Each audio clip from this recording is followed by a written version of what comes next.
क्योंकि पूज्य गुरुदेव जी के जो सत्संग हैं वो हमारा भक्ति विधान है, वो हमारा संविधान है। वरना आपको कोई भी भ्रमित कर देगा। कल को आपको गुरुजी की बेटी कुछ कह देगी, आप मान जाओगे कि यार गुरुजी की बेटी है।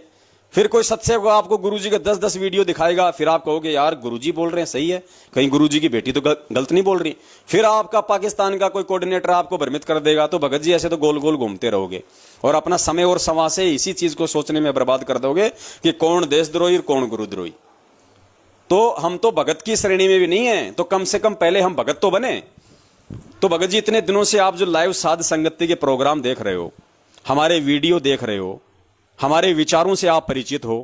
गुरुद्रोही की जो परिभाषा गुरुदेव ने बताई बड़ी सिंपल है कि गुरुद्रोही गुरुद्रोही सब कोई कहे, गुरुद्रोही न चीन्या कोई, गुरु से बैर ईर्ष्या करे, गुरुद्रोही कावे सोई।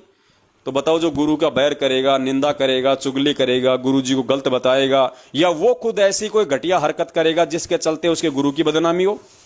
तो भगत जी हम सत्सेवकों ने ना तो भक्तों से कोई राजनीति करवाई, ना किसी की कोई सीबीआई जांच करवाई, किसी गुंडे की जैसे इन्होंने आनंदपाल सिंह की करवा दी। ना हमने हरियाणा की किसान रैली को समर्थन दिया, ना हमने हरियाणा की बीजेपी सरकार को समर्थन दिया, ना कांग्रेस सरकार को समर्थन दिया, ना हमने हरियाणा के जाटों को 5% आरक्षण के टुकड़े के लिए हम किसी सरकार के आगे उनके साथ मिलकर भीख मांगी हमने। ना हमने हरियाणा के जाट आरक्षण में 20-20 लाख 15-15 लाख के उनको चंदे दिए। ना हमने आनंदपाल सिंह की सीबीआई जांच के हमने चंदे दिए, जो पुलिस एनकाउंटर में मारा गया, जो AK-47 रखा करता था बंदूक। अब बताओ भगत जी, अब गुरुद्रोही कौन है? बरवाला कांड में ना हमने भक्तों को कभी वो कमांडो बनाया, ना हमने गुरुजी के आदेश से हमने बरवाला कांड में किसी भगत को कमांडो बनाया, ना हम बरवाला कांड के बाद में हमारे ऊपर कोई मुकदमा है, ना बरवाला कांड के बाद हम कोई भगोड़े बन के घूम रहे, ना आज हम कोई पीले पर्चे निकाल रहे कि गुरुजी का ये आदेश आ गया, गुरुजी का वो आदेश आ गया, ना हम कोई गुरुजी के नाम से कोई फर्जी ऑडियो निकाल रहे। अरे भैया, ये कलयुग है भगत जी। ये भक्ति किसी ऑडियो के हिसाब से नहीं चलेगी, ये भक्ति किसी पीले पर्चे के हिसाब से नहीं चलेगी। अरे आप फिल्में देखते हो, पाकिस्तान की आप फिल्में आपने देखी होंगी। पहले एक फिल्म में एक ही आदमी है, उसका डबल रोल होता है। एक ही आदमी, एक ही शकल, आमने सामने खड़ा है, बातचीत कर रहा है, वो की वो भाषा बोल रहे हैं दोनों। ये कलयुग है, मशीनरी युग है, ऐसी ऐसी एप्लीकेशन है, आप किसी की भी आवाज निकाल सकते हो। ऐसे ऐसे मिमिक्री आर्टिस्ट हैं, एक ही आदमी 50 एक्टर की, 50 राजनेताओं की, यहां तक कि जानवरों की भी आवाज निकाल देगा। बिल्ली, कुत्ते, हाथी, घोड़े, गधे, सुअर, सबकी आवाज निकाल देगा। लोग तो ट्रेन की आवाज निकाल देंगे, हेलीकॉप्टर की आवाज निकाल देंगे, मालूम ही नहीं पड़ेगा कि आवाज है किसकी। तो भाई ये कलयुग है। काल ने ये सारे सिस्टम इसीलिए चलाए हैं, हमें भ्रमित करने के लिए, हमारे को भ्रमणाओं में रखने के लिए। लेकिन एक आवाज ऐसी है जो दुनिया का कोई माई का बाप नहीं निकाल सकता, और वो आवाज है गुरुजी का सत्संग, गुरुजी का भक्ति विधान, गुरुजी के वचन। वो कोई दूसरा व्यक्ति नहीं बता सकता। गुरुजी ने जो परिभाषा बता दी, जो गुरुद्रोही की, देशद्रोही की, एक अच्छे भगत की और एक बुरे भगत की, एक 40 साल वाले भगत की और 4 साल वाले भगत की, वो दुनिया का कोई आर्टिस्ट, कोई मिमिक्री वाला शास्त्रों में से निकाल के नहीं बता सकता। तो बस वही हमारा आधार होना चाहिए। गुरुजी का सत्संग ही हमारे लिए सबसे बड़ा शास्त्र है, सबसे बड़ा प्रमाण है। उसके अलावा हमने किसी भी जीव की बात पे यकीन नहीं करना चाहिए। कोई यदि मेरे जैसा 2 कौड़ी का जीव यदि कोई बातें किसी को बोल रहा है, बता रहा है, तो भैया अगर आप गुरुजी की मर्यादा में हो, गुरुजी के आपने यदि सारे सत्संग सुने हुए हैं, आपने यदि ज्ञान को आधार बना रखा है, तो आप तुरंत कैच कर लोगे कि ये भाई कौन सी बात सही बोल रहा है, कौन सी बात ये गलत बोल रहा है। और जो सही होगा उसको ग्रहण कर लो, जो गलत है उसको छोड़ दो। मालिक की वाणी भी है ना, साधु ऐसा चाहिए जैसे सीप सुहाए, सार सार को राख ले, छाड़ दे या सार, ऐसी कुछ वाणी है मालिक की। अरे कुछ भी आ रहा है, अरे जो सार है, जो हमारे मतलब का है, जो गुरुजी के ज्ञान आधार से है, उसको स्वीकार कर लो, बाकी छोड़ दो। लड़ाई झगड़ा करने की क्या आवश्यकता है? बस हो गया। मैं चाहे गुरुद्रोही हूं, चाहे मैं गुरुमुखी हूं, आपको इससे कोई फर्क नहीं पड़ना चाहिए।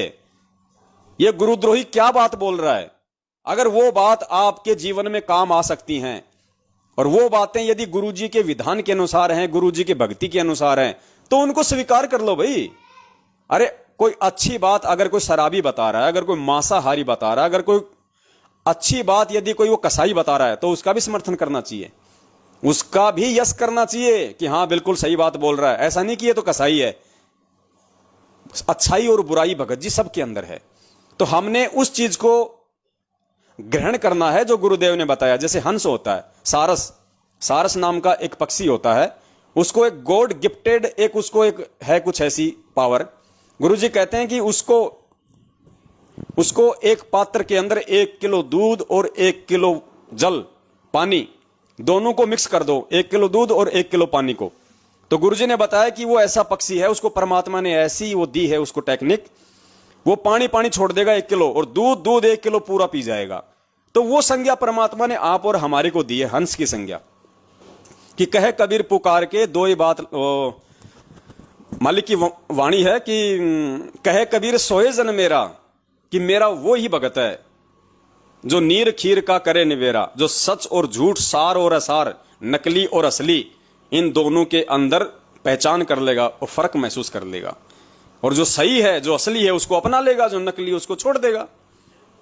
अरे आप जी मार्केट में जाते हो, कोई समोसे कचौरी खाते होंगे कभी, और उसमें यदि कोई अगर वो तिनका वगैरह आ जाए तो क्या तिनके को भी खा जाओगे? उस तिनके को निकाल के साइड में डाल देते हो ना। लेकिन ये थोड़ी कि उस तिनके को तुम गाड़ियां निकालने लग जाओगे, उस तिनके को तुम निकाल के चप्पल वहीं पे पीटने लग जाओगे। अरे जो हमारे काम का नहीं है, जो खाने का नहीं है, उसको निकाल के फेंक दो। लेकिन जो खाने का है, उसके अंदर जो मटर है, जो आलू का जो उसके अंदर मसाला है, सूप है, वो तो खाओ, बाकी निकाल के फेंक दो कचरा। तो पवन दास जो बात बोल रहा है, या दूसरा भगत भाई बहन कोई बात बोल रहा है, या मैनेजमेंट वाला कोई बात बोल रहा है, हम तो यही नहीं कहते कि तुम उनके वीडियो मत देखो, खूब देखो, मैनेजमेंट की सारी बातें सुनो, मैनेजमेंट के सारे वीडियो देखोगे नहीं तब तक तुम्हें मालूम कैसा पड़ेगा कि हम सत्सेवक सही बोल रहे हैं या मैनेजमेंट सही बोल रहा है। तो दोनों तरफ की बातें सुनो, तभी हम जज बनेंगे, तभी हम परमेश्वर की वाणी के अनुसार हम एक भगत कहलाएंगे। कि कहे कबीर सोए जन मेरा, जो नीर खीर का करे निवेरा। और दूसरी वाणी में परमात्मा ने कहा कि भैया पक्षा पक्षी के कारण है सब जग रहा भुलान। पक्षा पक्षी, पक्ष और विपक्ष, गुरुदेव ने कहा कि ये पूरी दुनिया पक्ष और विपक्ष के चलते भूल में पड़ी है। पक्षा पक्षी के कारण है सब जग रहा भुलान, निष्पक्ष होके हरि भजय, सोहे सतगुरु सुजान, सोहे संत सुजान। कि मेरे इस मार्ग में पक्ष और विपक्ष से दूर होके जो निष्पक्ष होके जो मेरी भक्ति करेगा। अब निष्पक्ष कौन होगा भगत जी? निष्पक्ष वो होगा जो ज्ञान आधारी है, निष्पक्ष वो होगा जो सही और गलत का फैसला करना सीख गया, निष्पक्ष वो होगा जो पहचान करना सीख गया कि कौन मेरा गुरु भाई है और कौन मेरे गुरु का द्रोही है, कौन सतगुरु एजेंट है, कौन काल का एजेंट है। तो ये निर्णय करेंगे तब तो हम भगत बनेंगे। अब अभी तक यदि हम यही निर्णय नहीं कर पाए, इतने ऑडियो वीडियो सत्संग सुन के, ये दास जो राम कहानियां सुनाता है सारी गुरुदेव के ज्ञान आधार से बताता है, गुरु जी के सत्संगों को सामने रखता है भगत जी। अब बोलना तो मेरी मजबूरी है, अगर गुरु जी के सत्संगों को सीधे सीधे अगर हम उनको समझ जाते तो मुझ दास को फालतू में अपनी जीभ दुखाने की क्या आवश्यकता थी भगत जी। लेकिन वो सत्संग हमें क्या कहना चाहते हैं, गुरुदेव सत्संग के माध्यम से हमें क्या समझाना चाहते हैं। अब गुरु जी ने बताया कि बच्चा स्कूल में जाता है तो माँ बाप ने उसको पुस्तकें तो लाके दे ही दी। अब वो बच्चा ही अगर इतना ज्ञानी होता तो स्कूल जाने की जरूरत क्या थी, पुस्तकों को घर पे पढ़ लेता कि इसका क्या मतलब है। लेकिन वो नहीं निकाल सकता मतलब, इसलिए वो बच्चा स्कूल में जाता है, वहां पे उसको टीचर पढ़ाते हैं। तो इसी प्रकार जितने भी जो ये धर्म ग्रंथ हैं, गीता, वेद, कुरान, पुराण, ये यही थे, हमारे घर में रखे थे। कहीं भी जाओ मार्केट में 150 रुपए की लिया, कौन सी बड़ी बात थी। लेकिन हम इनको नहीं पढ़ सकते थे, नहीं जान सकते थे इनके मर्म को, इनके रहस्य को। इसलिए उस परमपिता परमेश्वर सतगुरु रामपाल जी महाराज जी को एक सतगुरु, एक टीचर की भूमिका में यहां आना पड़ा, हमारे को पुस्तकें पढ़ाने के लिए, उनके रहस्य को, उनके तत्व को समझाने के लिए। अब उस पूज्य गुरुदेव जी ने जो सत्संग कर दिए वो संगत के समझ में नहीं आ रहे, तो गुरुजी के सत्संगों के रहस्य को समझाने के लिए, उस मर्म को समझाने के लिए परमात्मा ने यह साध संगति का प्रोग्राम रखवाया है। इसलिए भगत जी हम तो यहां 2-2, 3-3 घंटे बैठ के अपनी सेवा देते हैं, वरना हमारे कोई सिर में कोई दर्द थोड़ी है भगत जी। 3 घंटे यहां मैं बोलूंगा, उससे अच्छा खाना खा के अपना मंत्र करूंगा, 1 घंटे भगवान का सत्संग सुनूंगा, आराम से सोऊंगा। मुझे क्या जरूरत है मेरी फोटो को देखने की सामने इस मोबाइल में? मुझे आप थोड़ी दिखाई दे रहे हो, मैं तो अपने आप को देख के भोंक रहा हूं। तो ये क्यों कर रहे हैं भगत जी? हम इस चीज को थोड़ा हमने विचार करना पड़ेगा, इस चीज को हमने सोचना पड़ेगा, समझना पड़ेगा। कौन गुरुद्रोही है, कौन गुरुमुखी है? गुरुजी देशद्रोही हैं या गुरुजी पूरे देश की धरोहर हैं? इस चीज को भगत जी हमने उनके विचारों से ही जानना पड़ेगा, उनके विचारों से ही हमने उनकी पहचान करनी पड़ेगी। तो सुनिए पूज्य गुरुदेव जी का ये सत्संग, और इस सत्संग में परमात्मा ने जिस तरह से हमारे को समझाया है बड़े प्यार से, हमने निष्कर्ष निकालना पड़ेगा आज वर्तमान की इस धर्म संकट वाली स्थिति में, जो काल प्रेरणा से सतलोक आश्रम मैनेजमेंट हरियाणा वालों ने संगत में पैदा कर रखी है, संगत को गुमराह कर रखा है, ऐसे ऐसे कुकर्म करवा दिए जो गुरुजी के ज्ञान के विपरीत है। संगत बेचारी पूरी तरह से कंफ्यूज हो गई, क्या सही है क्या गलत है। एक तरफ तो गुरुजी कहते हैं ये काम नहीं करना, दूसरी तरफ ये गुरुजी के लोग ये हमारे को पीले पर्चे निकाल के दे रहे हैं, ऐसी ऐसी ऑडियो ला के दे रहे हैं। अब हम तो पूरी तरह से हम भ्रमित हो गए, हम गुरुजी के सत्संगों की माने या इन पीले पर्चों की माने, क्या करें क्या ना करें। पुण्यात्माओं, इसी धर्म संकट वाली स्थिति से जो बाहर निकलेगा उसी को परमात्मा ने हंस बताया, उसी को परमात्मा ने एक विवेकी भगत बताया, एक ज्ञान आधारी आत्मा बताया। और वो ज्ञान आधारी आत्मा, वो हंस, वो विवेकी भगत वो ही बन सकता है जो इधर उधर की बातें ना सुन के केवल अपने पूज्य गुरुदेव जी के सत्संगों को आधार बनाएगा। और सत्संगों को संगत आधार नहीं बना पा रही थी, इसीलिए उस बंदी छोड़ ने इस 2 कौड़ी के जीव, इस कुत्ते पवन दास को संगत में खड़ा किया। और आज लोग समझने लगे हैं पुण्यात्माओं, आज आप जो लोग जुड़ रहे हो, 500 लोग, 250 लोग, 2 5 हजार लोग जो आप ये जो मतलब लाइव देखते हो, ये पुण्यात्माओं आज से पहले लोग नहीं देखा करते थे। 7 साल से तो मैं अकेला भूख रहा था, आज इस दास के साथ में मेरे भाई बहन जुड़े। इतने संघर्ष के बाद पिछले 7-8 साल से ये दास भूख रहा है। दास ने अकेले ने गाड़ियां खाई, दास ने अकेले ने इनके उलट खाए, इनका वो जुल्म सहा। 7 साल से मैं अपने बच्चों को लेके 6 महीने कहां, 2 महीने कहां, 1 साल कहां भटक रहा हूं। क्यों भटक रहा हूं भैया?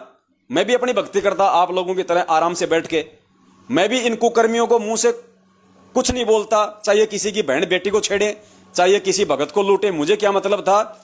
लेकिन मेरी जिम्मेदारी थी, मुझे समझ में आ गया था कि मेरा बाप कौन है और मेरे बाप का क्या मिशन है। और समझदार होने के बाद में एक बच्चे का अपने बाप के प्रति, एक गुरु का अपने शिष्य के प्रति क्या फर्ज होता है, मैं उस शिष्य धर्म को निभाने के लिए पिछले 7 साल से खड़ा हूं। संगत से मुझे आज भी कोई लेना देना नहीं है। आप लोग ना मुझे अपनी भक्ति दे सकते, ना मैं आपको अपनी भक्ति दूंगा, लेकिन ये मेरा एक शिष्य धर्म है। और एक भगत भाई होने के नाते मेरी जिम्मेदारी बनती है कि छोटे भाई यदि कुमार्ग पे वो चल पड़े किसी दूसरे व्यक्ति की कुसंगति में, तो जो उनका जो बड़ा भाई होता है उसकी जिम्मेदारी बनती है कि वो अपने छोटे भाई को सही रास्ते पे लाए। तो मैं तो खाली अपने गुरुजी के प्रति और अपने भाई बहनों के प्रति जो मेरी जिम्मेदारी बनती है आध्यात्मिक, मैं तो उसका निर्वाह कर रहा हूं निस्वार्थ रूप से, बिना किसी लोभ लालच के, निस्वार्थ रूप से। भाई मेरा इसमें कोई लोभ लालच नहीं है। तो ये हम सबको निभानी चाहिए।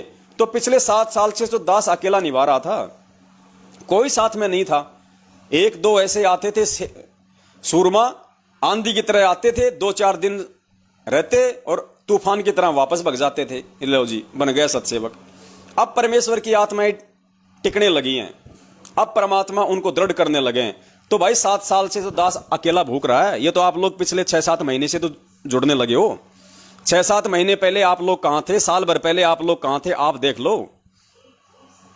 अब आपको तो इतने सबूत दिखाए, इतने गुरुजी के आप जियों को ये सत्संग सुनाए हैं, इतने सारे सबूत इन मैनेजमेंट वालों के खिलाफ, इतने सारे आपको ढेरों प्रमाण आपको दिखाए, तब जाके आप लोगों के ये दिल में समाइए कि वास्तव में ये मैनेजमेंट वालों ने ही बरवाला कांड करवाया है और अपने धार्मिक धंधे के विस्तार के लिए और गुरुजी के आदेश की आड़ में इस पवनदास को जबरन इन्होंने गुरुद्रोही घोषित कर दिया है और संगत को ये लोग गुमराह कर रहे हैं। इतने प्रमाण और सबूत देखने के बाद मैंने इनसे जो बातचीत की, ऑडियो वीडियो इनके बनाए, मैंने गुरुजी के जो परमेश्वर ने दास से जो ये सत्संग निकलवाए बीच बीच से, उस आधार से आज आपको समझ में आने लगी हैं। तो सोचो पुण्यात्माओं, पिछले 7 साल पहले कोई माइका लाल ये जानता भी नहीं था कि मैनेजमेंट सही है या गलत है। किसी को इन पे कोई शंका नहीं थी, कोई इनके खिलाफ बोलने की हिम्मत नहीं कर पा रहा था। उस समय से परमात्मा इस दास को इन गुंडों के सामने खड़ा कर रखा है और पिछले 6 साल से वो परमात्मा इस दास से अकेले से ही संघर्ष करवा रहा था। तो अब आप लोगों को समझना चाहिए, अगर मैं गुरुद्रोही हूं तो मुझे सिर में दर्द करने की क्या आवश्यकता थी। मेरे कहने का मतलब यह है, मैं अपने आप को कोई शाबाशी नहीं दे रहा, मैं कोई श्रेय नहीं ले रहा और शाबाशी देके और इस गंदे लोक में झूठा श्रेय लेके अगले जन्म में मुझे सूअर की योनि प्राप्त नहीं करनी, क्योंकि जो श्रेय लेता है वो सूअर बनता अगले जन्म में। और जो अपनी गाथा गुवाता है वो गधा बनता है। तो इसलिए दास बता रहा है कि पुण्यात्माओं, अब आप लोगों को ये बातें समझ में आ जानी चाहिए कि परमात्मा का पंजा किसके सिर पे है। परमात्मा वास्तव में ज्ञान आधार से किस भगत के साथ में है। अरे जिस प्रकार इन्होंने अपने धार्मिक धंधे और स्वार्थ के लिए मुझे गुरुद्रोही बना दिया, वैसे ही इन लोगों ने अपने धार्मिक धंधे और स्वार्थ के लिए बरवाला कांड करके पूज्य गुरुदेव जी को देशद्रोही बनवा दिया। अब दुनिया उन्हें एक संत नहीं मान रही, दुनिया उन्हें देशद्रोही समझ रही है। ठीक इसी प्रकार संगत मुझे भगत नहीं मान रही, मुझे गुरुद्रोही मान रही है। और मानने वाले तो संत रामपाल जी महाराज जी को अपना भगवान मानते हैं, और मानने वाले तो इस पवन दास को अपना भाई मानते हैं और मानते रहेंगे। लेकिन जिम्मेदारी यह है कि बाकी से ज्यादा लोगों तक हम ये संदेश पहुंचाएं कि भैया सही क्या है और गलत क्या है और हमें किस राह पे चलना है।